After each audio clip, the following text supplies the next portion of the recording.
బిడ్డ చనిపోతుందో బతుకుదో అనే ఆశలు ఆయనకు లేవు. కాబట్టి అవి పురుషులు వస్తున్నాయి, నురుగులు వస్తున్నాయి. నాగమాన్ పుట్టింది కాబట్టి నాగమాన్ పుట్టితే బతకడం అసాధ్యం. అయితే వాళ్ళకు ఒక గుర్తేం వచ్చిందంటే, మన గ్రామంలో ఉన్నటువంటి మాస్టర్ గారు తన వాక్యం చెప్పినప్పుడు ఏమని వాక్యం చెప్పిందంటే,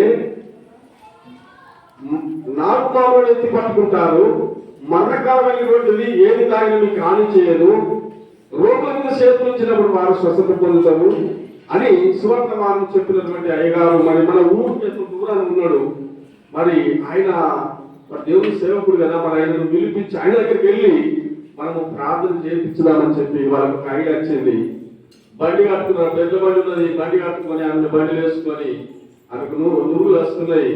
ఆయన దగ్గర తీసుకొని పోయిన తర్వాత దేవుని బిడ్డలారా ఆ కుటుంబము భార్య భర్తలు కలిసి మరి ఆయన ఆమె కొరకు ప్రార్థన చేయడం జరిగింది. ప్రభా ఈ బిడ్డను ముట్టండి, ఈ భయంకరమైన పరిస్థితుల నుంచి తప్పించమని చెప్పి వాళ్ళు ప్రార్థనలో వేడుకొని దేవునికి మొరపెట్టారు. దేవుని అడిగారు. బిడ్డలా అడిగిన తర్వాత గట్టి ప్రార్థన ఆమె కొరకు చేసిన తర్వాత ఆమెకు పుట్టినటువంటి ఆ నురుగు ఆగిపోవడము సురైంది.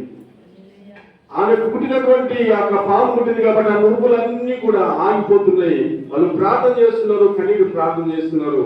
వాళ్ళు చేసిన ప్రార్థన ద్వారా మరి ఆ అమ్మాయి మంచి స్వస్థత పొందుకోవడం జరిగింది. ఆ రాత్రిలో అద్భుతం జరగడం జరిగింది.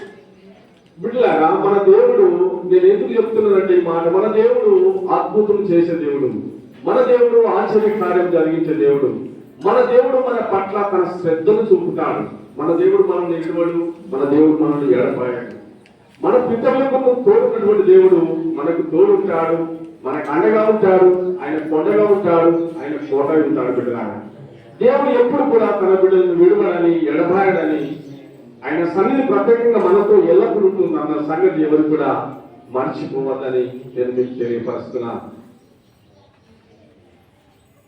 లాస్ట్ చివరి కొన్ని మాటలు చెప్పేసింది, లాస్ట్ చెప్తాను. ఇక్కడ దీని సార విషయంలో మనము వాక్యంలోకి వెళ్తున్నాం కాబట్టి ఇక్కడ 4వ వచనంలో ఆయన బోధించుట సాలించిన తర్వాత నీవు దోణిను లోతులకు నడిపించి చేపలు పట్టుటకు నీ వలలు వేయడని సీమోనుతో చెప్పగా, సీమోను ఏలినవాడ, రాత్రంతయు మేము ప్రయాసపడింది గాని మాకేమీ దొరకలేదు, అయినది నీ మాట చొప్పున వల వేస్తున్నని ఆయనతో చెప్పాను. దేవుని బిడ్డలారా ఈరోజు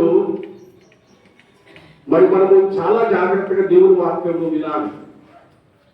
దేవుని వాక్యమును చాలా జాగ్రత్తగా వినాలి. మనం అజాగ్రత్తగా విన్నట్లయితే చాలా ప్రమాదం మనకి. మనము జాగ్రత్తగా దేవుని వాక్యం విన్నప్పుడు వాక్యము మనకు అది రుచికరంగా మారుతుంది, అది మధురంగా మారుతుంది, అది దుంటితే తీపి కంటే మారుతుంది. అంటే దీనిలో ఉన్నటువంటి మధురము మహత్యము ఎక్కడ లేదు.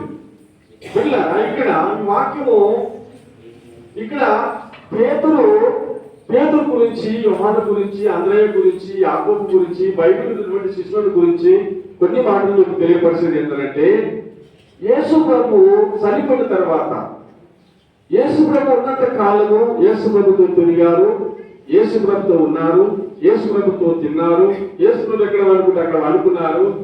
యేసు ప్రభు చేసినటువంటి అద్భుతాలు ఆశ్చర్య కార్యాలన్నీ కూడా వారు చూశారు. చూసినటువంటి వాళ్ళు యేసు ప్రభు చనిపోయి తిరిగి లేస్తాడని చెప్పినటువంటి మాట వాళ్ళు విన్నారు, వాళ్ళ చెవులకు కూడా వినపడ్డది. అయితే వారు కొన్ని సందర్భాలలో దేవుని బిడ్డలారా దేవుని తెలుసుకున్న మన జీవితంలో, దేవుని ఎరిగిన మన జీవితంలో, మనకు నిజమైన దేవుని అంతా కలిగి ఉన్న మన జీవితంలో జరిగే విషయం ఏంటో తెలుసా? మనకు అన్ని తెలిసినప్పటికీ కూడా కొన్ని మనము మతి తప్పుతున్నాం. కొన్ని ఏమంటారంటే మతి సింహత అంట, అంటే మతి మరపు అంట.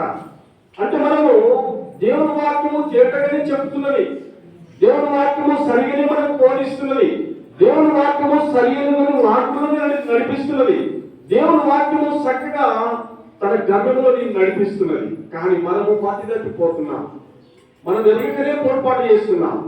అందుకని బట్టి ఇక్కడ ఈ శిష్యులు కూడా మతి తప్పిపోతున్నారు. కనుక శిష్యులు కూడా వాళ్ళు మంచి విషయాలను మర్చిపోయారు. మంచి విషయాలు వాళ్ళకు జ్ఞాపకం రాలేదు. ఎందుకనంటే యేసు ప్రభు ఉన్నప్పుడు ఆయనతో ఉన్నారు. యేసు ప్రభు చనిపోయిన తర్వాత కొంత కష్టకాలం వారికి వచ్చింది. చూడండి, కష్టకాలం అంటే మీకు అర్థమైంది కదా. మనకు కొన్ని సందర్భాలలో కొన్ని వసతులు మనకు దొరకకపోతాయి. అనగా మన ఇంట్లో కొంచెం కరువు ఏర్పడుతుంది కావచ్చు. మన ఇంట్లో కొన్ని తినడానికి తిండి లేకనో మనకు కొన్ని ఆర్థికమైన ఇబ్బందులు మనకు ఏర్పడతాయి. ఏర్పడినప్పుడు మనం ఏం చేస్తున్నామంటే మనము మన స్థితిని మర్చిపోతాం, మన బోధన మనం మర్చిపోతాం, మనకిచ్చిన కర్తవ్యాలు మర్చిపోతాం. కనుక దేవుడు ఈ రోజు నిన్ను ఒక మాట ఏమడుగుతాడంటే, ఆ కష్ట సమయంలో నిన్ను ఏమడుగుతాడంటే, ఈ రోజు 3 రోజులు ఉపవాస ప్రార్థన రమ్మా, 3 రోజులు ఉపవాస ప్రార్థనకు రమ్మని దేవుడు చెప్తాడు. నేను ఈ మాటలు ఇస్తూ తినాలి. నువ్వు కష్టంలో ఉన్నావు, నువ్వు బాధలో ఉన్నావు, నువ్వు శ్రమలో ఉన్నావు. కనుక ఇలాంటి పరిస్థితుల్లో నువ్వు ఉన్నప్పటికీ దేవుడు అనేది ఏంటంటే అవన్నీ పక్కన పెట్టు, ఆ సమస్యలు పక్కన పెట్టు, నా దగ్గరికి రా, మోకరించు, ప్రార్థించు, నన్ను మయపరచుమని దేవుడు చెప్తే, దేవా నువ్వు ఎందుకు ఈ మాటలు చెబుతున్నావు? మేము సమస్యలో ఉన్నాం కదా నీకు తెలియదా? మేము బాధలో ఉన్నాం కదా నీకు తెలియదా? మేము కష్టాలలో ఉన్నాం కదా నీకు తెలియదా? ఎందుకు మమ్మల్ని పిలుస్తున్నావు? కనుక మాకు ఏమి లేదు కదా, మేము ఏది ఉపవాసంతో ఏది ప్రార్థన చేస్తున్నామని కొన్ని సందర్భాలలో మనం ప్రశ్న దేవునికి వేస్తాం. దేవుడు చెప్పినటువంటి మాటను మనం వినక మనమే దేవునికి ప్రశ్నలు వేసి, ప్రభువా మా పరిస్థితి ఇది కదా అది కదా అని చెప్పుకుంటారు. చాలా మంది జీవితంలో ఇలాంటి వ్యతిరేకమైన క్వశ్చన్స్ చేస్తుంటారు, వ్యతిరేకమైన మాటలు మాట్లాడుతుంటారు. బిడ్డలారా, ఇక్కడ వీళ్ళ జీవితంలో జరిగినటువంటి విషయాన్ని పేతురు జీవితంలో, యోహాను జీవితంలో, అంద్రేయ జీవితంలో, కనుక ఈ శిష్యుల జీవితంలో జరిగింది ఏంటంటే, ఇక్కడ పేతురు ఏమంటుందంటే, ఇంకా మనము ఇన్ని రోజులు మనము సేవ పరిచర్యలు ఉన్నాము, కనుక సేవ పరిచర్య మనది ఆగిపోయింది, మన మినిస్ట్రీ అయిపోయింది, కర్మ అయిపోయింది. ఇంకా మనము బతుకుదేరు వచ్చిన ఏదో ఒకటి మనం చూసుకోవాలి కదా, ఏదో ఒకటి మనం బతుకుదేరు కొరకు ఏదైనా ఒక పని చేయాలి కదా అని చెప్పి వాళ్ళు ఏం చేశారు అంటే, పేతురు ఒక మూల పెట్టాడు.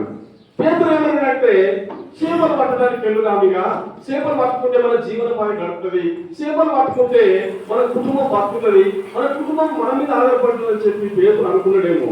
అనుకున్న తర్వాత పేతురు ఎప్పుడైతే అనుకున్నాడో ప్రతి మంది కూడా, మరి నువ్వు చేపలు పట్టడానికి వెళ్తే మేము కూడా చేపలు పట్టడానికి వెళ్తాం అని, హల్లెలూయా. నువ్వు చేపలు పట్టడానికి వెళ్తే మేము కూడా నీతో పాటిస్తాము, కనుక మేము కూడా అదే వృత్తి కాదు మనది. వాళ్ళు చేపలు పట్టే వాళ్ళని దేవుడు పిలిచా. చేపలు పట్టే వాళ్ళని పిలిచి దేవుడు ఏమన్నాడంటే, మీరు ఇప్పటి నుంచి మనుషులను పట్టే చాలా చేస్తారన్నాడు. మీరు ఈ రోజు చేపలు సముద్రాలలో, చెరువులలో ఎప్పుడు మీరు పట్టుతారు, కానీ ఇవి కాదు మీరు చేసే పని. మీరు నన్ను ఎప్పటిస్తే, నన్ను అనుసరిస్తే మనుషులను పట్టే జాగ్రత్తగా చేస్తున్నాను. కనుక దేవుడు చెప్పినటువంటి మాట ఇచ్చినటువంటి మందిలో ప్రాముఖ్యమైన వ్యక్తులు భూ ప్రపంచంలోనే గొప్ప స్థానంలో ఉన్నారని మనం తెలుసుకుంటున్నాం. ఈ భూ ప్రపంచంలో గొప్ప స్థానంలో ఈ భక్తులు 12 మంది ఉన్నారు. ఎందుకంటే దేవుడు వాళ్ళను ఏర్పాటు చేసుకుని మంచి స్థానంలో ఉంచాడు. అయితే ఇక్కడ నేను చెప్పిన మాట ఏంటంటే, వీళ్ళు చేపలు పట్టడానికి వెళ్ళారు, రాత్రంతా చేపలు పడుతున్నారు. కనుక వాళ్ళకు తెలుసు కాబట్టి, చేపలు ఎక్కడుంటాయో వాళ్ళకు తెలుసు, చేపలు ఎక్కడ వెళ్తే చేపలు పట్టిన వాళ్ళకి తెలుసు. కనుక వాళ్ళు కొన్ని రేవులకు తిరిగినటువంటి వ్యక్తులు, కనుక అనుభవం వ్యక్తులు, వాళ్ళు చేపలు పట్టడానికి వెళ్ళారు, దూరంలో వెళ్ళారు, చేపలు పడుతున్నారు. కానీ ఒక్క చేప కూడా వారికి పడలేదు. దేవుడు బిడ్డలారా, రాత్రంతయు వాళ్ళు శ్రమ పడ్డారు, రాత్రంతయు కష్టపడ్డారు. వలలు వేసినప్పటికీ కూడా ఒక్క చేప కూడా వాళ్ళకు పడలేదు. చూసారు కదా. ఈరోజు ఇంకొక మాట దానికి అర్థం మనం చేసుకుందాం. ఈరోజు మనము కూడా ఈ పరిస్థితులు మనకు కూడా ఎదురవుతున్నాయి.